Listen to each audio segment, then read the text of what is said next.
All right, buckle up, everybody. We're diving deep into 2025 prophecies today. Yeah, it's a lot to unpack. Yeah. So we've got Evangelist, Godstime, Adah Prophecies 2025, Johnchi Prophecies for 2025, Peter John Gabriel Prophecies 2025, and Wiseman Daniel Prophecy for the year 2025. A lot of 2025 going on. Definitely seems to be a hot topic. Yeah, and you mentioned wanting to start with Wiseman Daniel? Yes, I'm very curious about his. Right, so let's do that. Let's kick things off with Wiseman Daniel, and then we'll weave in the other prophets as we go, kind of see how it all connects, Sure. Paint a picture of 2025. I like it. A prophetic tapestry. Exactly. Okay, so Wiseman Daniel, he seems to be really focused on this blend of material and spiritual stuff. Like a holistic view. Yeah, exactly. We don't have his full bio or anything, but just from his prophecies, you can tell he's thinking about everything: economics, politics, even natural disasters. He's trying to give us this, this big picture view of what might be coming our way. Yeah, he doesn't seem to shy away from the tough stuff. No, not at all. He's like, okay, get ready for some economic hardship. He specifically mentions the U.S. dollar getting super strong. Oh, interesting. Yeah, and how that could really mess with other currencies. And then he also talks about fuel scarcity, like a major shortage. Wow. Yeah, and he thinks Nigeria and Ghana are going to be hit particularly hard. So there are some regional specifics in there too? Yeah, definitely. And he seems to connect this economic stuff to political unrest too. Oh, how so? Or he talks about big players in Nigerian political parties falling from grace. Oh, wow. Yeah, and he doesn't name names or anything, but it's pretty clear that he thinks there's going to be some major shakeups. Yeah, I mean, if you have economic instability, that's often a breeding ground for... Exactly. And it's not just Nigeria. He also mentions unrest in Mozambique. Oh, real? Yeah, maybe connected to the, economic struggles he's predicting. It's a lot. It is a lot. But what's interesting is that he also brings in the spiritual dimension. Oh, right. Even amidst all this potential chaos, he sees ministers falling from grace, but also God, empowering genuine individuals and offering divine help to those who are struggling. It's like a reminder that even when things are tough, there's still hope. Right? Yeah, and maybe even a spiritual resurgence or awakening. It's hard to say for sure, but it definitely adds another layer to his prophecies. Okay, so we've got Wiseman Daniel's take. Now let's bring in Apostle Johnchi. He's our second prophet, right? Yeah. And his predictions, they kind of echo some of the stuff Wiseman Daniel was talking about, but he also brings his own unique perspective. Right. Like two sides of the same coin, maybe? Yeah, good way to put it. One thing that really jumps out is that they both seem concerned about the health of prominent figures. Oh, yeah, that's right. Wiseman Daniel sort of alluded to health challenges for, some American political figure. But Johnchi, he actually names Donald Trump. Whoa. Yeah, and predicts another assassination attempt on his life. Oh, wow. That's stark stuff. And then he mentions an unnamed African president facing health issues, too. Which kind of aligns with Wiseman Daniel's worries about, leadership in the region. Yeah, for sure. It's like they're both sensing this potential vulnerability at the top. Yeah, it makes you wonder, right? Could that lead to even more instability, especially if it's happening alongside all the economic and political turmoil they're predicting? Absolutely. It's definitely a possibility worth considering. And they both highlight the potential for political unrest, too, especially in Nigeria. But Johnchi specifically links it to the economic hardship we talked about earlier. Oh, how so? He sees these massive protests fueled by, people struggling to make ends meet, and he's worried they could spiral out of control. So it's all these different threads coming together: economic hardship, political instability, and then maybe even health crises among leaders. It's a pretty unsettling picture. It is. But then Johnchi throws in something totally new, something Wiseman Daniel didn't mention at all. He's got this prophecy about dangerous animal vaccines in Africa. Yeah, he claims these vaccines could have really bad effects on humans who eat the vaccinated animals. Oh, wow. Yeah. He even calls out the departments of health in African countries specifically, urging them to be super careful with foreign vaccines. That's a very specific warning. Yeah, it is. It's even though we see these overlapping themes, economics, politics, health, each prophet also brings their own unique puzzle pieces to the table. Yeah. Okay, before we move on to Peter John Gabriel and Evangelist, Godstime, Adah, let me just ask, out of everything we've talked about so far, Wiseman Daniel, Johnchi, what's sticking with you? What feels most, impactful or maybe even a little bit scary?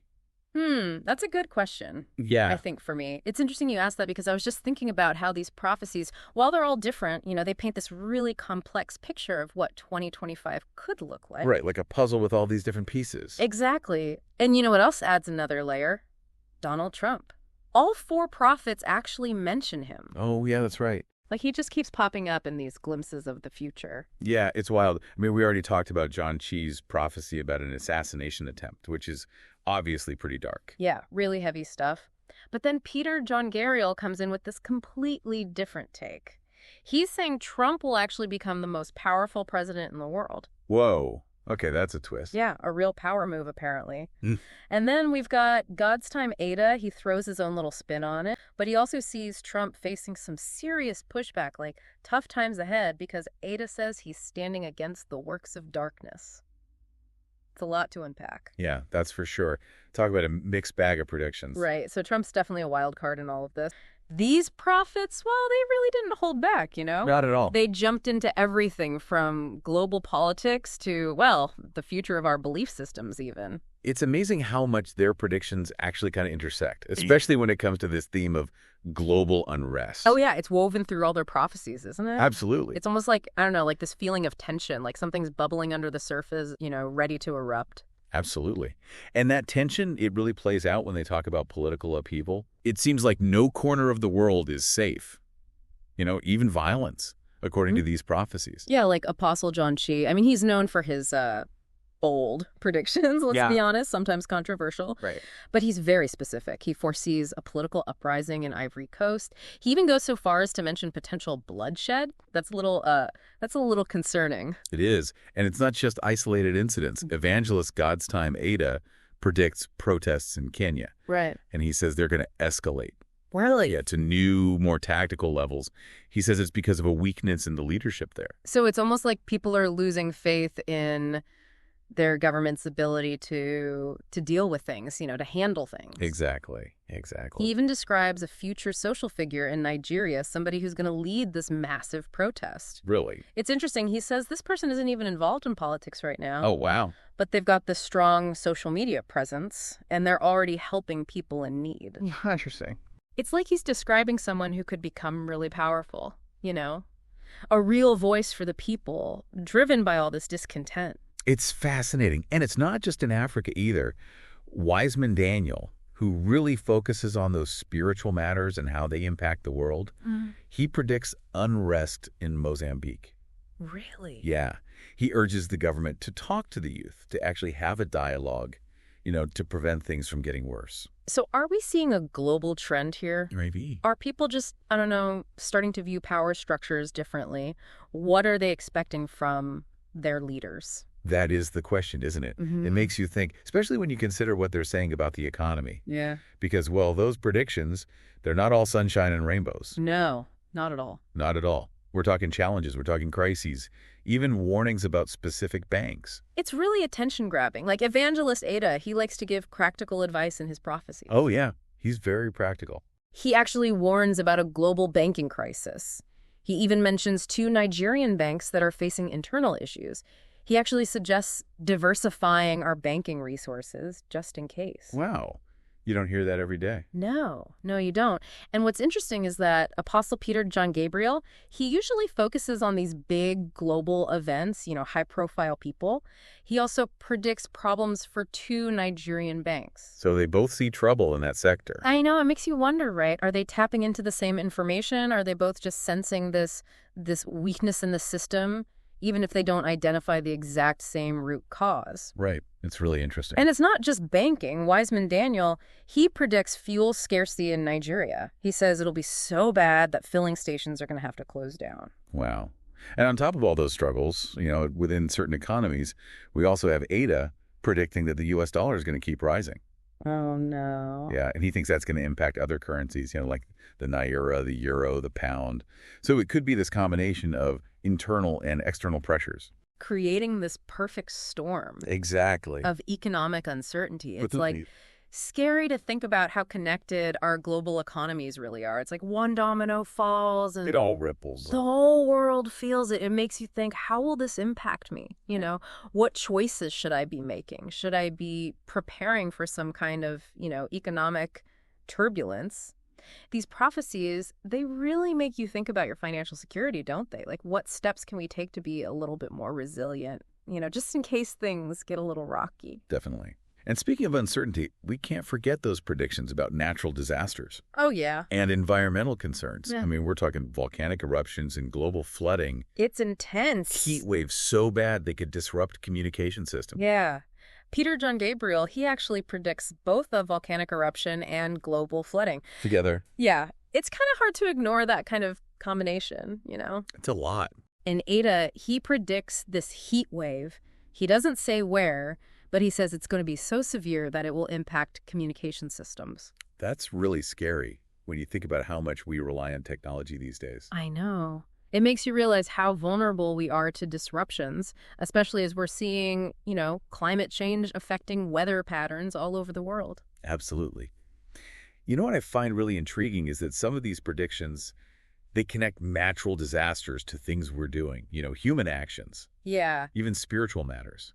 It's like Adah, he believes that if we neglect rural areas in Europe, it could actually lead to devastating floods in major cities. It's almost like there's this connection between how we treat the environment and the consequences we might face. Yeah, it's pretty sobering. And then Wiseman Daniel, he takes it even further. He attributes a natural disaster in an unnamed Asian country to the worship of gods and mermaid spirits. Really? Yeah. He doesn't say how they're connected, but it makes you wonder how different belief systems, view our relationship with nature. It's fascinating. It's like these prophecies blend natural events, human choices, and spiritual beliefs. They do. It makes you wonder if these are isolated incidents Yeah. or part of this bigger pattern Right, connected to climate change or something. and our impact on the planet. It's a lot to think about. It is. Yeah. But, exploring these prophecies and understanding the beliefs behind them, it can help us see how different cultures interpret these challenges. Yeah. It's a good reminder that there's always more than meets the eye. Absolutely. Sometimes we need to dig a little deeper, For sure. to really understand what's going on. But before we get too caught up in all this potential global upheaval, let's talk about the human element, because several prophets have expressed concerns about the health of specific people, and some even talk about a new pandemic. Yeah, it's interesting. Johnchi predicts a health challenge for an African president. We don't know which one. Oh. And also a prominent person from South Africa. He doesn't say what's wrong with them, but it does make you think about potential disruptions, in Yeah. leadership and stability in those countries. Yeah. And Peter John Gabriel, he calls for prayers for Bishop T.D. Jakes and the Cameroonian president, Paul Biya. Right. He predicts health struggles for both of them. It just reminds you that even the most powerful people are still vulnerable, Yeah. and their health can really impact things on a global scale. I know. It makes you think about the people behind those positions. Remember their humanity. Absolutely. But perhaps the most alarming prediction comes from Evangelist Adah. What's that? He foresees this disease, and it can kill within 24 hours. He really emphasizes the importance of spiritual strength for survival. And Peter John Gabriel, he adds to that with his prediction of a new pandemic. Oh, gosh. He doesn't go into detail, but after everything we've been through in recent years, it's definitely a little unsettling. Yeah, definitely. What Adah describes is particularly chilling. What does he say? He says it affects the brain, this disease, causes symptoms similar to drug use. Oh. It's a stark reminder that new pathogens can emerge, and, responding to these rapidly evolving health threats is a real challenge. It really is. It shows how important it is to keep investing in global health. Yeah. Making sure our scientific research is strong. Yeah. And that we collaborate internationally. We need to be ready to tackle these potential pandemics before they get out of control. Absolutely. Early detection. Yeah. Coordinated global action. Exactly. That's key. But amidst all these predictions of, turmoil, there's a glimmer of hope, too. Oh, good. Many prophets talk about both spiritual decline and a potential revival, like maybe a profound transformation is on the horizon. Interesting. It's like a juxtaposition. On one hand, you have Johnchi saying we need more unity within the Christian church to combat, these negative spiritual influences. He feels like there's this growing division, and it could make people more susceptible to manipulation. Makes sense. And then you have Peter, John, Gabriel predicting this supernatural move of God, a revival of fire and the rise of young ministers. So it's like he's seeing a counter movement. Yeah, like this surge of spiritual energy, challenging the old ways, bringing fresh perspectives. And Adah seems to agree. He predicts a powerful end-time revival with a focus on young people and a return to, biblical practices. He even suggests that this might be the last revival before the end times. He urges people to prepare for the return of Christ. Wow. That's a bold statement. It is. And Wiseman Daniel, who tends to be a little more cautious, more measured, he offers a more balanced view. He acknowledges the possibility of revival, but he also sees a decline in the spiritual standing of some ministers. So he's urging caution. Yeah, don't just blindly follow. Be discerning about spiritual leadership. He talks about Jesus bestowing golden keys upon genuine ministers in Africa, symbolizing greater responsibility and power. It's a powerful image, right? Maybe suggesting a shift in spiritual authority to those who demonstrate true faith and integrity. That's a fascinating contrast. Yeah. Decline and potential revival. It really makes you think about the state of faith in the world today. It does. Are we headed for more fragmentation? Or could we be on the verge of a spiritual awakening? It's complex. It's like a tapestry. Maybe what we're seeing is both decline and renewal happening at the same time, like a sifting process where people are reevaluating what they believe, searching for something deeper, something more authentic. And how will that impact individuals and communities? Will it lead to more division? Or could it actually bring a renewed sense of unity and purpose? These are questions that will unfold in the years to come, I think. Definitely. And, these are just a few of the big themes that emerged from these 2025 prophecies. We still have a whole bunch of specific predictions to explore. Oh, yeah. From assassination attempts and terrorist attacks to celebrity scandals and unexpected political shakeups. The year 2025 is shaping up to be anything but ordinary, according to these prophets. Absolutely. If you thought 2024 was a wild ride, well, buckle up. We're just getting started. It's like they scanned the globe and zeroed in on those, figures and events that could be really significant. And some of those figures are pretty prominent. World leaders, even. I was going to say, I noticed some big names popping up. Like Donald Trump and Vladimir Putin. Yeah, it's hard to miss them. They're in the spotlight. Apostle Johnchi, he doesn't mince words, he just comes right out and predicts an assassination attempt on Donald Trump. Wow. Does he say anything more? Not really about the details. But he does assure us that God will protect him. Interesting. That divine protection thing comes up again. It does, doesn't it? And it's not just Trump either. Peter, John, Gabriel, and Evangelist Godstime, Adah, they both predict an attempt on Putin's life too. That is striking. Multiple sources, different styles, different approaches, but... Same prediction. Yeah. It really makes you think, are they picking up on the same information? Or are they sensing a similar vulnerability? Maybe. And Johnchi, he doesn't stop there. No. He also predicts terrorist attacks in the USA, urges Homeland Security to be on high alert. It's a reminder that, the threat of terrorism, it's still there. We can't get complacent. We need to be vigilant, prepared. These prophecies are kind of like a call to action. Yeah, be proactive, address those potential threats. But hey, it's not all doom and gloom. Peter, John, Gabriel, he actually predicts some growth for South Africa's GDP. Well, that's good. A little bright spot, amidst all the economic warnings. It shows that things might be volatile, but there's still opportunity. The future, it's never totally predictable, right? Absolutely. There's always room for surprises. And Gabriel, he doesn't just focus on those big economic trends. He also mentions a fire in a government facility and some high-profile people leaving, departing. Doesn't say who or where, but it's like he's dropping these hints. Yeah, like we should be watching for these little events. Yeah. It makes it feel kind of mysterious, like we're all part of this unfolding story. We just don't know the ending yet. And then there's his advice to Zelensky. He says he should end the war with Russia. For peace. Yeah. Doesn't say how that would happen, but it does suggest, a possible resolution to a conflict that's impacted everything. There's hope there. It's a reminder that even the most difficult conflicts can find a path to peace. Eventually. Gabriel also predicts some, let's call them interesting social trends. Okay. Exposure of celebrities, health challenges for the UK royal family. It sounds a bit like tabloid stuff, but it does make you think. Yeah, it's that fascination we have with, public figures. It reminds us that even people who seem to have it all, they're still human. With the same vulnerabilities as the rest of us. On a more serious note, he also predicts delayed peace treaties in the Middle East. So tensions, those are likely to continue. It shows just how complex those historical and political dynamics are. Yeah. We can't expect easy solutions. It takes time, effort. Absolutely. And Gabriel's predictions, they go beyond specific regions or events. He also talks about inflation in the U.S. stemming from past government spending.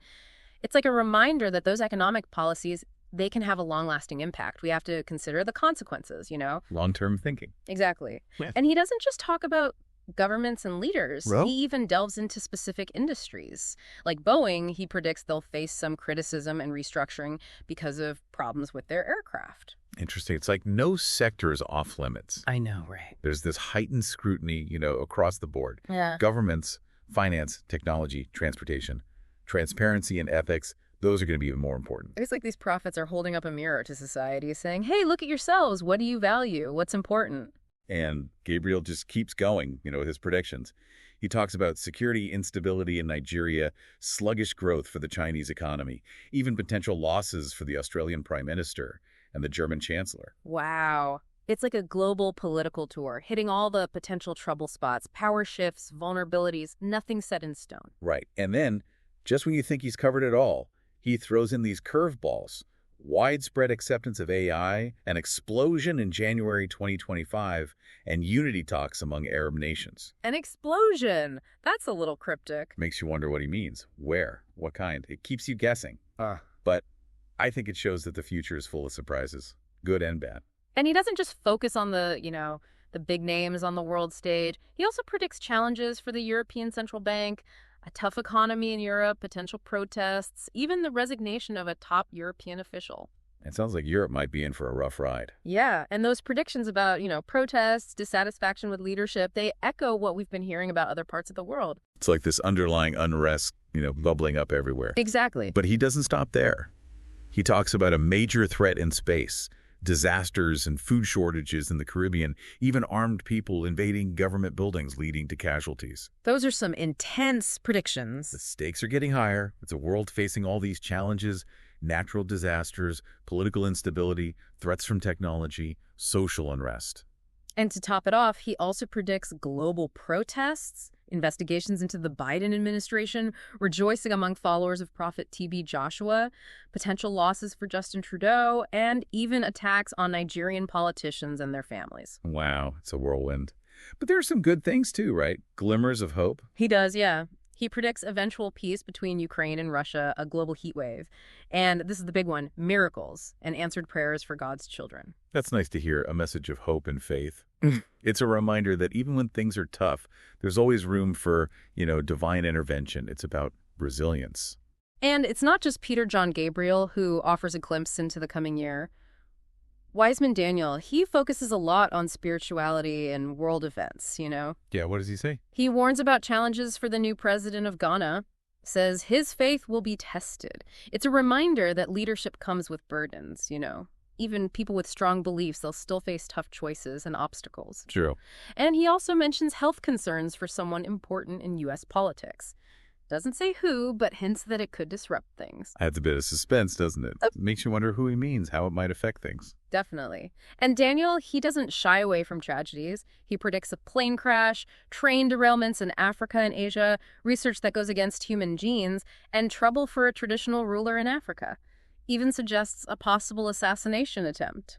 It's a lot to take in. Accidents, disasters, political intrigue, scientific advancements with, potential dangers. It's a reminder that we never really know what the future holds. Things can change in an instant. Absolutely. We have to appreciate the present moment, but also acknowledge, how fragile life can be. And then there's Evangelist Godstime Adah. He likes to give practical advice. Yeah, I like that about him. What does he say? Well, he predicts robots taking over human jobs. Wow. With all the AI stuff happening, it doesn't seem that far-fetched, does it? I know. It's unsettling to think about the impact on jobs, on the economy. Yeah.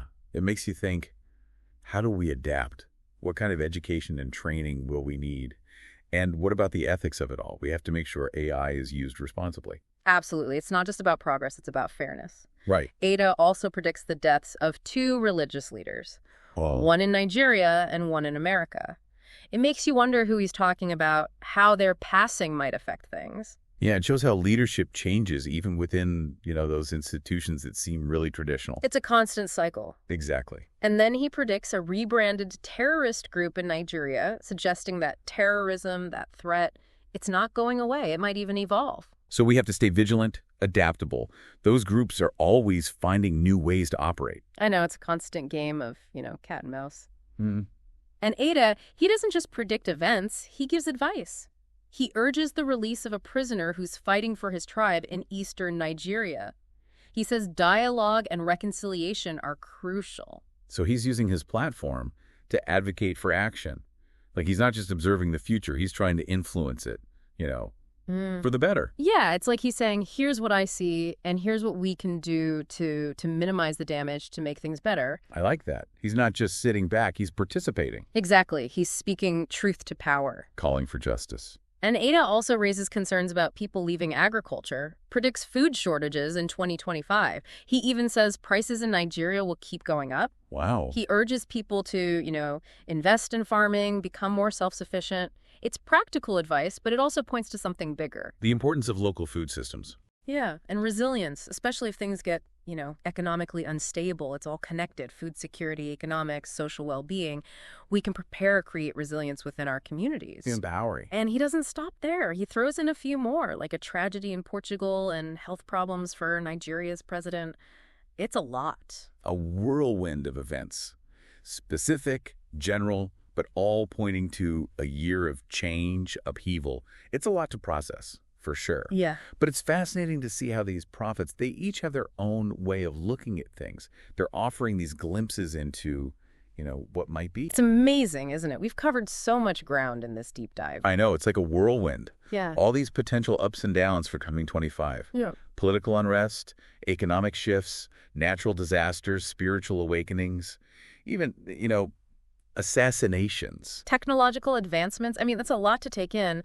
What really stood out to you? Was there anything particularly thought-provoking or surprising, running through these prophecies? The thing that keeps coming back to me is technology. Oh, yeah. And how it's just becoming more and more influential in our lives. It's everywhere, isn't it? Like Adah's prediction about robots taking over jobs, or Gabriel's mention of a threat in space. It feels like technology. It's this double-edged sword, It really makes you think, are we handling this rapid advancement the right way? Are we prepared for the consequences? The good and the bad. It's like these prophets are saying, wake up, think about this now before it's too late. Yeah, be proactive. Don't just let things happen. And it's not just about the physical, technological world either. There's this whole spiritual dimension too. Oh, absolutely. All those predictions about spiritual decline, potential revival, it's like the world is wrestling with its beliefs, trying to figure out what really matters. Right. Like we're at a crossroads. Do we cling to the old ways or do we embrace something new? It's a question we all have to answer. So as we head into 2025, let's remember that. We're not just along for the ride. We're all co-creating this thing, this future, and it's up to us to make it one that aligns with our values, our hopes. Exactly. And who knows, maybe we'll even get to witness some of those mighty works firsthand. The potential is definitely there. Yeah, definitely. Well, that wraps up our deep dive into the 2025 prophecies. It's been quite a journey, full of intrigue and some caution, but also like a surprising amount of hope. Yeah, I agree. It's been a fascinating exploration. I hope it's given everyone listening some food for thought. And remember, the future isn't something that just happens to us. It's something we create together. Well said.